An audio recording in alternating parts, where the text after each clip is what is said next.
There's a break in the case of the human heads and other body parts from Albuquerque that have turned up in a medical dump in Kansas. Medical investigators there have now identified 3 people, and one of them definitely is an Albuquerque man who apparently died last year. News 13's Alex Tomlin is in the Newsplex. Dick, Kansas City medical investigators are not releasing names, but we've learned there was a tag on an arm that led to an Albuquerque funeral home, which reportedly claims it cremated that man last September.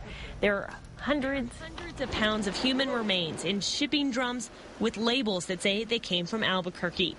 The drums went to Stericycle, a Kansas City company that incinerates medical waste like bandages and used needles. Stericycle does not handle body parts. Last week, a worker there found the first head and torso. A few days later, police intercepted a truck full of shipping drums with more parts.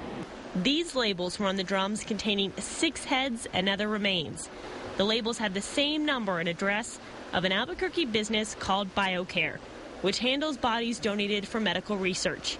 After the research is done, BioCare is supposed to be sure that what's left of the body is cremated and returned to the family.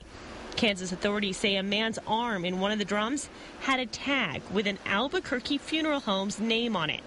The funeral home told Kansas investigators BioCare gave them a box last September, which supposedly contained that man's remains, ready for cremation. The funeral home says it didn't open the box, just cremated it, and gave the ashes to the family.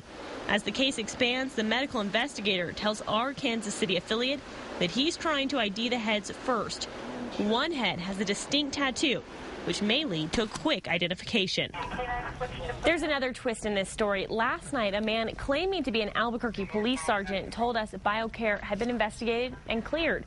But APD told us today it has no officer by the name the man used and that the police department hasn't cleared anybody. Our Kansas City affiliate also got a phone call from a phony cop trying to kill the story there. Dick?